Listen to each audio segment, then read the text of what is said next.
25절까지 말씀입니다. 요한복음 2장 12절로 25절입니다.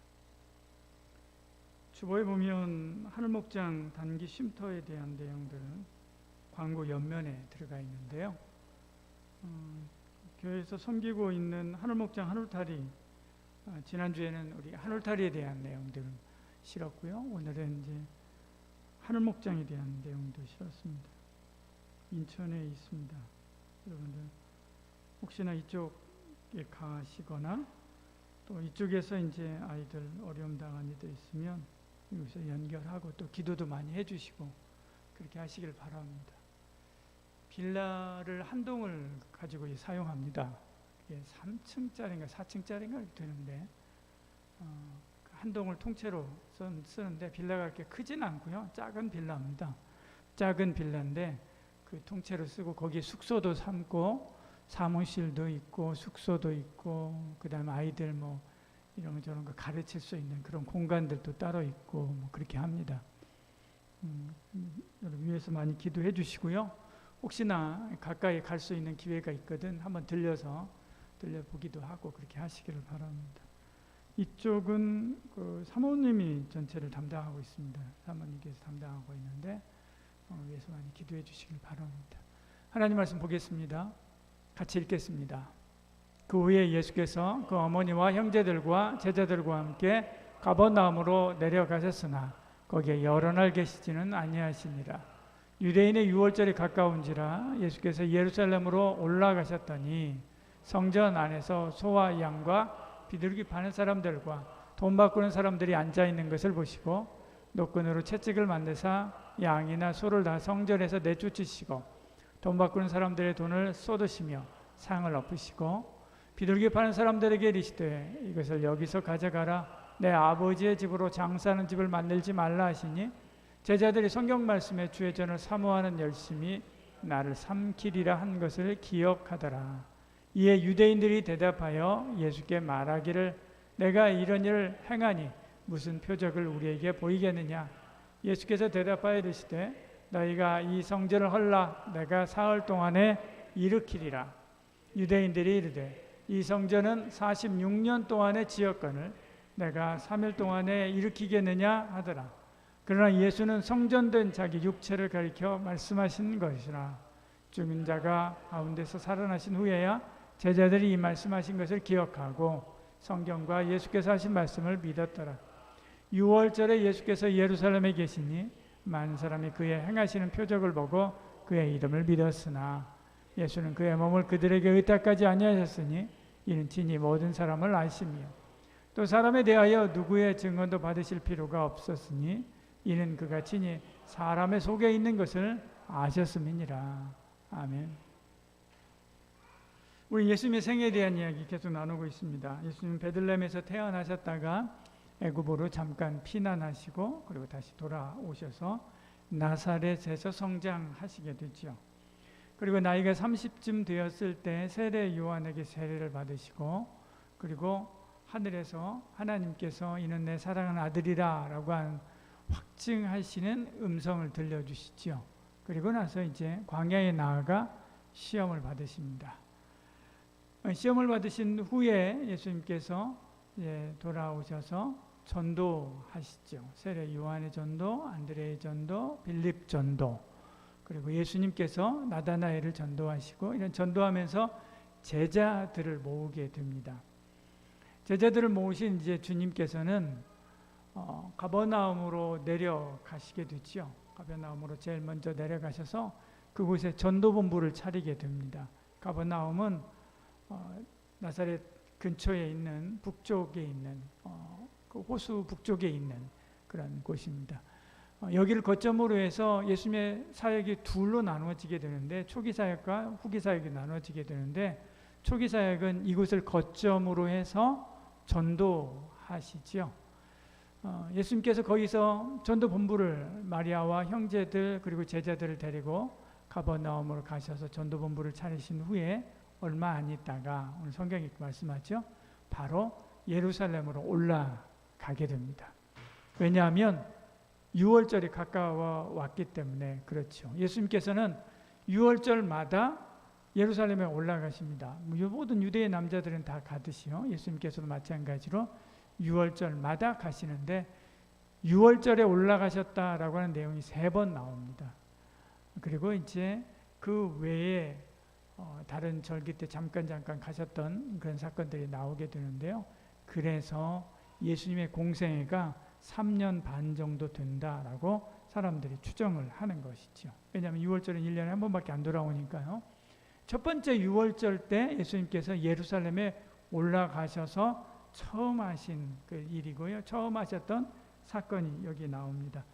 이 성전 청결에 대한 사건의 말씀은 예수님의 공생의 사역 초기에 이렇게 한번 일어나고요. 그 다음에 마지막 말미에 또 한번 이렇게 이 사역들을, 이 일들을 하십니다. 예수님이 올라간 유월절 예루살렘은 인산인해를 이루었죠. 기록에 의하면 많을 때는 한 225만 명 정도까지도 예루살렘에 사람들이 왔었다, 그렇게 말씀합니다. 제가 우리나라 축제들 중에 많이 모이는 축제가 어디 있을까 이렇게 생각하다가 여의도 벚꽃축제를 봤습니다. 검색했습니다. 그랬더니 오랜만에 코로나 지나고 나서 작년에 2022년에 벚꽃축제에 왔던 사람이 100만 명이다, 그렇게 뉴스 나온 기사를 봤습니다. 100만 명이면요, 그러면 어깨를 부딪히지 않고는 지나가지 못하는, 물론 이제 시간차를 두고 오고 가고 하긴 하지만 그리고 그 시간차가 좀 깁니다. 근데 예루살렘 같은 경우에는 6월절 이때는 딱 일주일이지 않습니까? 그러니까 거기다가 200만 명이 모이니까요, 이건 정말로 조금만 발을 어긋나도요, 이 사람이 깔려서 죽는, 그만큼 사람들이 많은 그런 곳입니다. 예루살렘은 절기의 축제 분위기로 가득했지요. 다들 한 옥타브 높은 목소리로 이야기를 해야 했습니다. 왜냐하면 주변이 너무나 시끄럽기 때문에 그렇지 않으면 대화조차도 되지 않지요. 거리는 활기가 넘쳤고 상인들은 눈코 뜰 새 없이 바빴습니다. 주님과 제자들도 이제 성전으로 들어가게 됐지요. 거기는 제물로 드릴 양과 소와 비둘기를 파는 사람들, 그리고 돈을 바꿔주는 사람들로 가득했습니다. 그 사람들이 이제 좌판을 버려놓고 그것을 팔고 또 사고 하는 일들을 했지요. 흥정하는 사람들의 소리 때문에 여기는 더 크게 막 소리를 질러야 되는 그런 상황이었습니다. 그렇지만 어쩔 수 없는 일이죠. 예루살렘에 찾아온 19살 이상의 남자들은 누구나 다 성전세를 내게 됩니다. 반세계를 성전 화폐로 바꾸어서 그 돈을 내야만 했지요. 순례자들은 전 세계에서 오기 때문에요, 대부분 자기들이 생활하던 지역의 화폐를 가지고 옵니다. 그렇다고 해서 그 돈을 그대로 드릴 수는 없는 거죠. 왜냐하면 거기에는 황제의 얼굴도 있고요, 우상의 얼굴도 있고요, 그 지역마다 가지고 있는 그 지역의 가장 중요한 어떤 그런 것들을 담아 놓았기 때문에 그렇습니다. 이런 세속적인 것을 드릴 수 없기 때문에 성전 화폐로 바꾸어서 환전을 한 다음에 드리도록 그렇게 되어 있습니다. 그래서 그렇게 그걸 바꾸는 사람들로 가득한 것이죠. 이렇게 환전하는 제도, 그 제도를 콜로부스라고 하고요, 이 하는 사람들을, 환전상들을 콜로비스타 그렇게 부릅니다. 재물을 파는 사람들도 마찬가지죠. 순례자들은 멀리서 다들 찾아오기 때문에 양과 소와 비둘기 같은 이런 재물들을 가지고 올 수가 없지요. 혹 가지고 출발을 한다 할지라도 그 먼 거리를 오는 동안에 양과 소 이런 가축들이요, 지치고 병들고 다치고 하는 그런 일들이 있을 수밖에 없습니다. 근데 그런 재물을 가지고 가서 하나님 앞에 드린다고 하면 재물을 검수하는 사람들이 보고 이거 하자 있는 거니까 이거 하나님 앞에 흠없는 것을 드려야 되는데 이런 것을 받아 드릴 수 없습니다 라고 하면서 퇴짜를 놓게 되면, 그러면 그 사람들은 거기 가서 또다시 재물을 구하고 살 수밖에 없습니다. 그러니까 아예 처음부터 안 가지고 가고요, 돈을 가지고 가서 현장에서 사는 거죠. 현장에 사가지고 그 재물을 하나님 앞에 드리겠다라고 마음을 먹고 거기 현장에 사는 것입니다. 이 재물을 구입하기가 가장 좋은 곳이 성전이죠.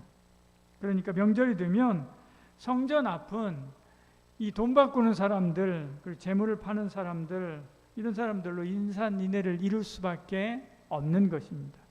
작년에도 그랬고요. 재작년에도 그랬고요. 10년 전에도 그랬고요. 50년 전에도 그랬고 100년 전에도 그랬던 거예요. 그럴 수밖에 없는 구조지요. 그렇지 않으면 하나님 앞에 온전한 제사를 드릴 수 없기 때문에 그렇습니다. 포로 귀환 이후에 흩어진 유대인들이 절기를 지키기 위해서 예루살렘을 찾는 순례자들이 생긴 이후부터 계속해서 있었던 일들이고요. 처음에 제사장들은 그들을 돕고 그들을 섬기려고 하는 마음으로 이러한 일들을 허용하고 시작했을 것입니다. 그런데 지금 와서는 이것이 완전히 바뀌어서 장사하는 그런 곳이 되고 만 것이죠. 그렇다고 대안이 있는 것도 아닙니다. 근데 주님은 버럭 화를 내시면서 채찍으로 사람들을 치죠. 그리고 쫓아냅니다. 그러면서 하시는 말이 내 집을 장사하는 집으로 만들지 말라. 내 아버지의 집을 장사하는 집으로 만들지 말라. 저 16절 제일 마지막 줄에 그렇게 나오지 않습니까? 그렇게 주님께서 말씀하고 있는 것을 보죠.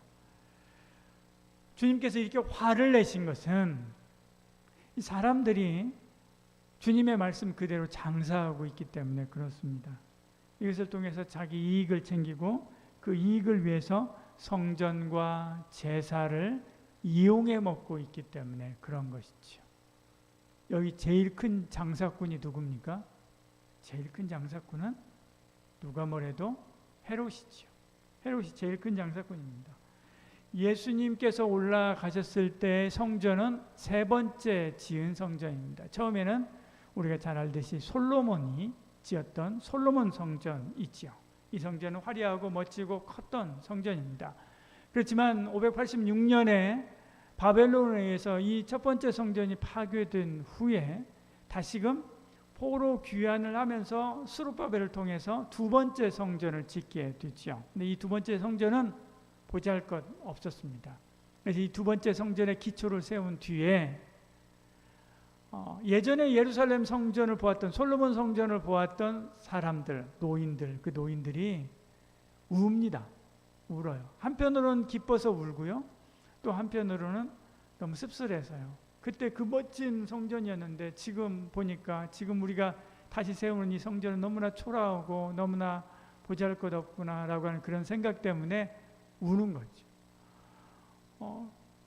그런데 이 성전, 이 스룹바벨 성전은 계속해서 이 스룹바벨 성전을 지은 다음에 계속해서 독립전쟁을 계속합니다. 계속 독립전쟁을 하는 동안에 파괴되고 다시 보수하고 파괴되고 보수하는 일들을 계속 반복하게 됐죠. 그 후에 이제 헤롯이 헤롯 성전을 세우게 됩니다. 헤롯이 예루살렘 성전을 다시금 재건하게 되는 것이죠. 헤롯이 예루살렘 성전을 굉장히 오랫동안 공들여서 짓게 됩니다. 그 세계 10대 불가사의에 들어간다고 할 정도로 굉장히 크고 화려하고 멋진 성전을 짓게 되고요. 그리고 그것을 보고 많은 사람들이 찾아오게 됩니다. 유대인들도 마찬가지로 기뻐하고 환영했지요. 헤롯은 목적이 있었습니다. 헤롯은 자기가 하나님을 잘 믿고 섬기는 사람이 아닙니다. 헤롯은요, 그것을 통해서 유대인들을 결집시키고 그리고 유대인들을 통치하려고 하는 그런 마음 때문에 그런 것이죠. 정치적으로 이용한 것입니다.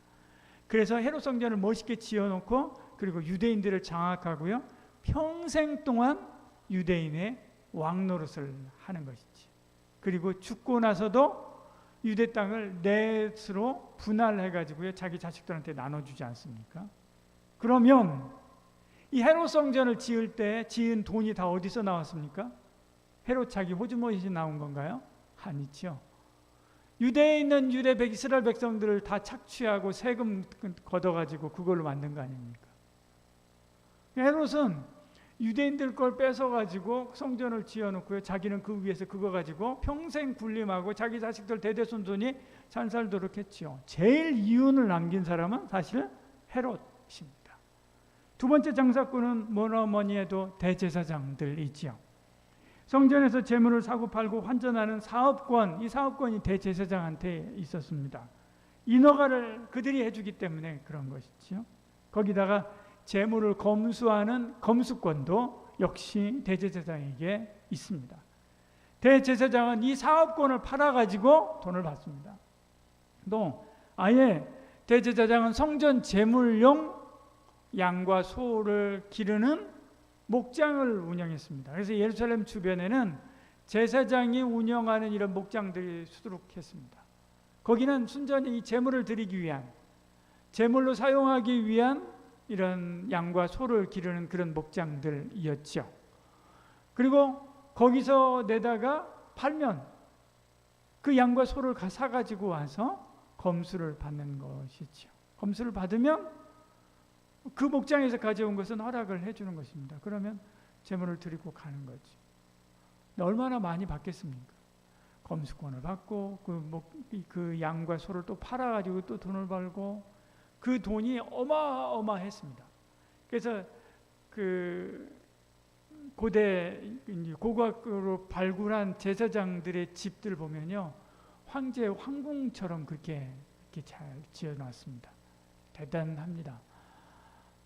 그 이권 때문에 이 대제사장들은 또 대제사장으로 임명될 임명권자, 본래는 처음에는 원래 이 지파대로 돌아가고 12반년을 따라서 이렇게 대제사장 임명이 됐습니다. 근데 이제 포로가 된 후에 그 다음에부터는 로마에서 황제가 임명을 하게 되고요. 그러다가 나중에 가면 총독들이 임명을 했습니다.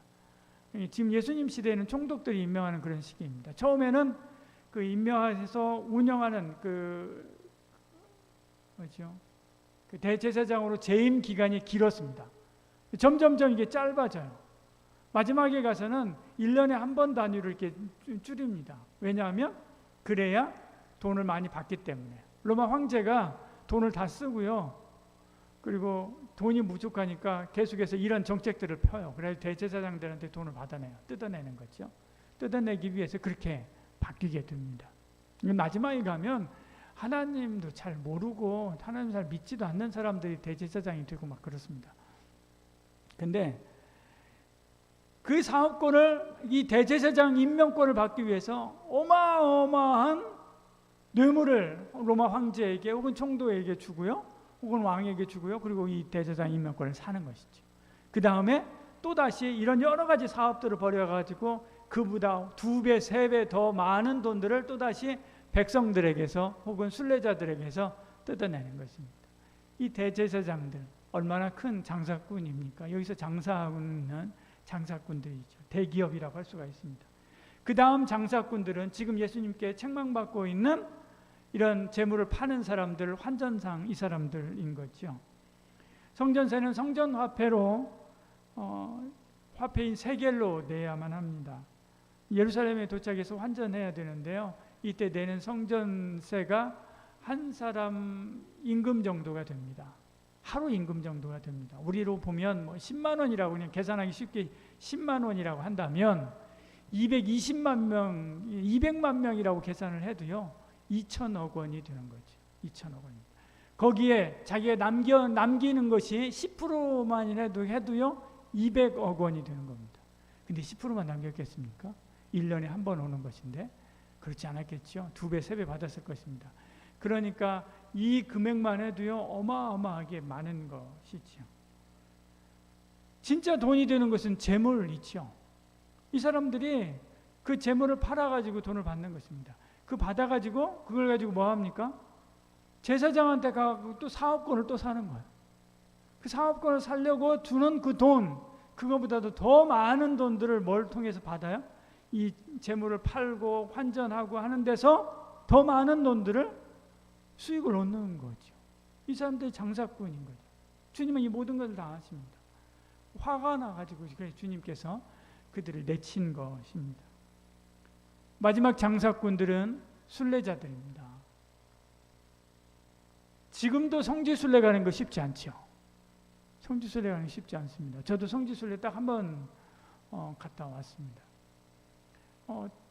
어느 정도 돈을 많이 마련해야 가죠. 우리나라는 그래도 잘 사는 편에 속하지 않습니까? 그런데도 불구하고 그래요.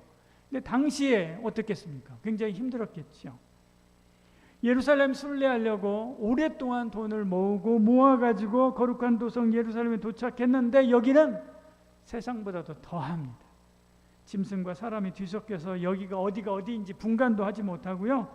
하나님께 기도하고 그분의 역사하심을 묵상하기보다는 이리 밀리고 저리 밀리고 이 사람한테 뜯기고 저 사람한테 뜯기고 이 상술에 저 상술에 고개를 절레절레 흔들었을 것입니다. 예루살렘의 더럽고 부패한 행태가 눈에 보이고 하나님의 영광을 가리는 여러 지도자들의 모습이 눈에 보여도 그들은 눈을 찔끔 감는 거죠. 왜? 아깝잖아요. 그동안 얼마나 많은 오랫동안 고생해가지고 여비를 마련해서 여기까지 왔는데, 그런데 그리고 와서 하나님께로부터 은혜 받고 그리고 하나님께 복을 빌고 그리고 돌아가야 되는데 이거 망치기 싫은 거지. 지금 당장 내게는 은혜가 필요하고요. 지금 내게는 하나님께서 내게 주어주실 복이 필요하기 때문에 그렇습니다. 그래서 하나님의 영광보다는 하나님께 복을 빌고 은혜를 빌고 그리고 돌아가기 바빴던 거예요. 와서 하나님의 영광이 가려지는 것을 보았습니다. 예수님이 보시듯이요. 다 보았습니다. 그럼에도 불구하고 그들은 아무 말도 안 한 거예요. 그러니까 지금까지 계속 똑같은 일이 반복되어지고요. 더 심화되어 간 것입니다. 주님처럼 하나님의 영광을 위해서 목소리를 낸 사람은 아무도 없는 거죠. 그것도 몇백 년이나 변함없이 이런 일을 계속했고 점점 더 악화되어 간 것이죠. 주님 보시기에 이것은 성전이 아닙니다. 그들은 자기 이익을 위해서 하는 사람들입니다. 주님 보시기에 여기는 하나님의 성전이 아닙니다. 그래서 주님께서 하시는 말씀이 그거예요. 내 아버지의 집을 장사하는 집 만들지 말라라고 하면서 분을 내면서 그들을 친 것입니다. 하나님의 집이, 기도하는 집이 잡상인으로 들끓는 그런 시장이 된 것이지요. 순진한 순례객들을 등쳐먹는 강도의 소굴이 된 것입니다. 하나님에 대한 의식조차 없는 것이요. 헤롯은 자기 정치를 위해서 성전을 이용하고 대제사장들은 자기 배를 불리기 위해서 제사를 이용하고 백성들은 자기 안위를 위해서 양 한 마리 비둘기 한 마리 바치고 하나님께 자기 할 의무를 다 했으니까 내게 은혜 주세요 하고 돌아가는 것이지요. 결국 성전은 하나님의 소리보다도 짐승의 소리로 가득 차고 기도 소리보다는 흥정하는 소리로 충만하고 하나님을 찬양하기보다는 헤롯을 찬양하는 사람들로 가득 차 있었습니다. 하나님을 믿는 것 같은데 사실은 하나님과 전혀 관계없는 그런 삶을 살고 있었던 거죠. 그들의 신은 자기 배였습니다. 바울이 이렇게 이야기합니다. 그들의 마침은 멸망이요 그들의 신은 배요. 자기 배. 그들이 섬기는 신은 자기 배입니다. 자기 먹고 사는 것이 제일 우선이에요. 하나님의 영광 안중에 없습니다. 자기 먹고 사는 게 제일 우선인 것이죠. 딱 이 말대로 그들은 하나님의 자리에 자기를 올려놓고 있는 것입니다. 자기 숭배의 현장인 것이죠. 이 교회는 마리아 교회입니다. 이 교회가 얼마나 예쁜지 세계 아름다운 건축물 100대 건축물 중에 하나로 들어갈 정도로 아름다운 교회당입니다. 이 교회당은 크렘린 형식으로 이렇게 만들어져 있는데요.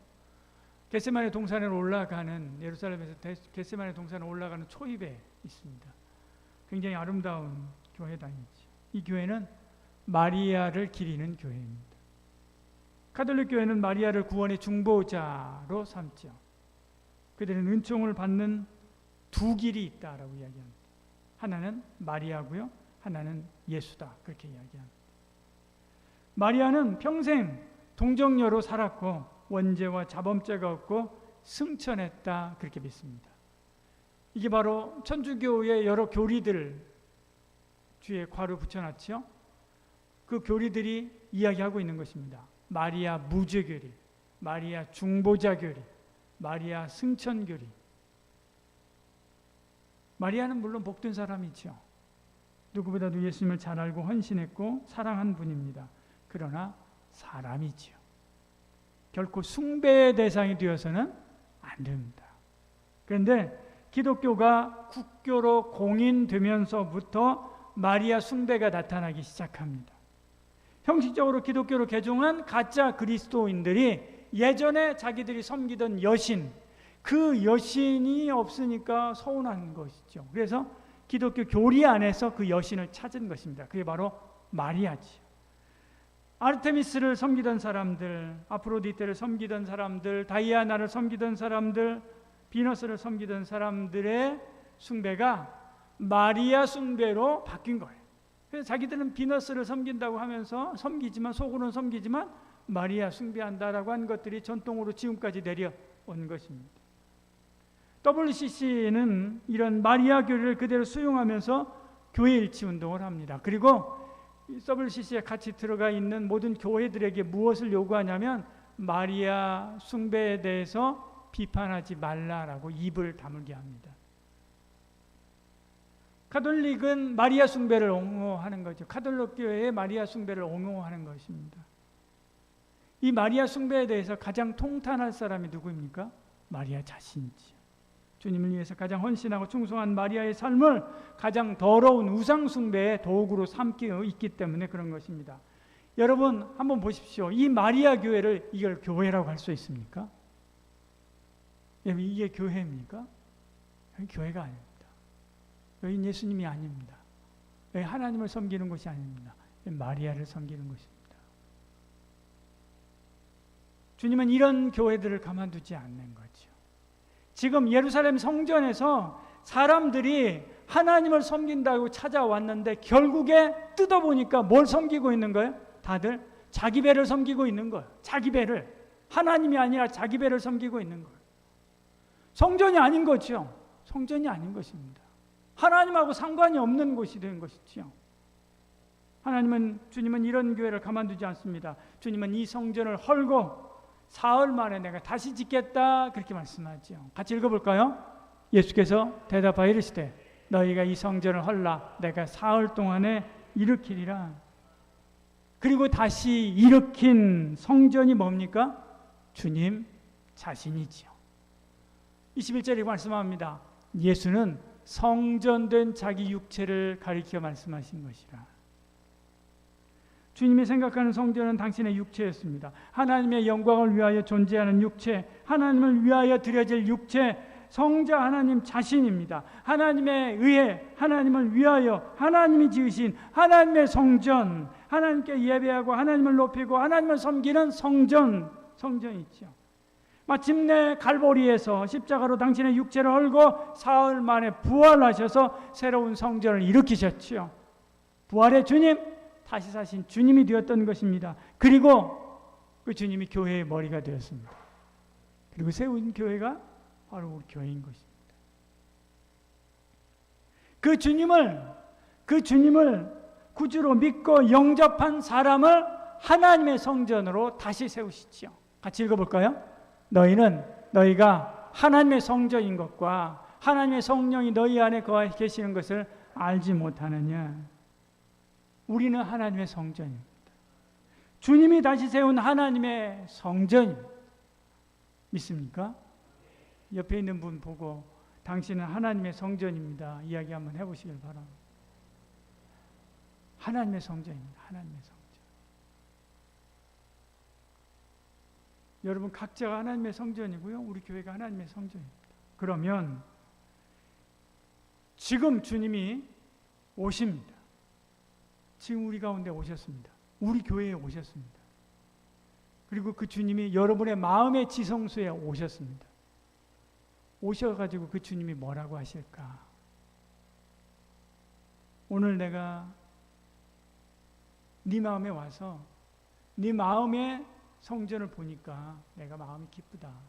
동수야, 내가 네 성전 마음의 지성소에 찾아왔는데 너무나 편안하고 깨끗하고 좋구나라고 칭찬을 할까요?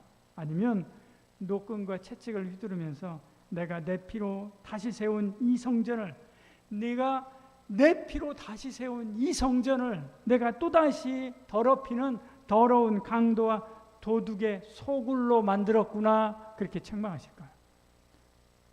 여러분 이번 한 주간 묵상해 보시길 바랍니다. 한 주간 여러분 자신에게 이야기해 보시길 바랍니다. 나는 주님이 내 마음의 지성소에 찾아오셔서 딱 문을 열고 들어오셔서 주님이 뭐라고 말씀하실까? 노끈과 채찍을 들고 들어오실까? 아니면 얼굴 환한 얼굴 가지고 기뻐하시면서 들어오실까?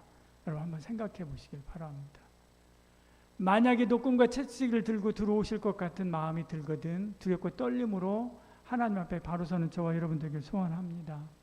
특별히 우리 부서와 또 앞서서 주님 앞에서 봉사하고 있는 여러분의 부서, 여러분이 모임하고 있는 그 모임, 그리고 또 우리 교회에 주님이 찾아오셨을 때 무슨 말씀을 하실까 한번 생각해 보시길 바랍니다. 여러분, 옛 마음을 헐어야 됩니다. 좋은 성전, 좋은 교회, 주님께 칭찬 듣는 교회가 되려면 옛 성전을 헐어야 됩니다. 헤롯처럼 자기가 높임받고 찬양받기 위한 신앙생활을 헐어야 되고요. 제사장과 장사꾼처럼 자기 이익을 위한 신앙생활을 헐어야 됩니다. 자기 안위를 위해서 헌금하고 기도하면 그만이다라고 하는 생각을 헐어야 되는 것이지요. 내 배가 아니라 주님을 섬겨야 되는 것입니다. 그리고 주님을 위해야 되는 거죠. 주님만 나타내야 되는 것입니다. 내가 그리스도와 함께 십자가에 못 박혔나니 그런즉 이제는 내가 사는 것이 아니오 오직 내 안에 그리스도가 사는 것이다. 나는 헌단, 나는 헐어버리고 옛사람인 나는 헐어버리고 주님으로 내 안에 새로운 하나님의 성전을 짓겠다라고 하는 결단 가지고 나아가는 저와 여러분 되기를 소원합니다. 그렇지 않고 여러분이 내 배를 섬긴다고 한다면, 여전히 내 배를 섬긴다면 돌 위에 돌 하나 남지 않고 하나님께서 무너뜨리고 말 것입니다. 예루살렘은 AD 70년에 완전히 파괴되고 유대인들은 1948년에 이스라엘 나라가 독립하기까지 1900년 동안 흩어져 이것저것을 유리하면서 온갖 핍박을 다 당합니다. 이것은 성전된 다른 사람이 아니에요. 불신자들이 아니에요. 성전인, 하나님의 성전인 저와 여러분을 향한 하나님의 경고의 메시지이기도 합니다. 내 배가 아니라 하나님을 섬기고 주님을 높이지 않으면 이렇게 됩니다. 하나님 앞에 바로 서야 됩니다. 모든 신앙의 나태함을 버려야 됩니다. 그리고 성령님이 거하시는 아름다운 하나님의 성전으로 제 기능을 감당하는 저와 여러분 되기를 소원합니다. 기도하겠습니다. 우리 함께 같이 기도하겠습니다. 주님, 제 마음의 성전에 주님이 찾아오신다니 정말 당황스럽습니다.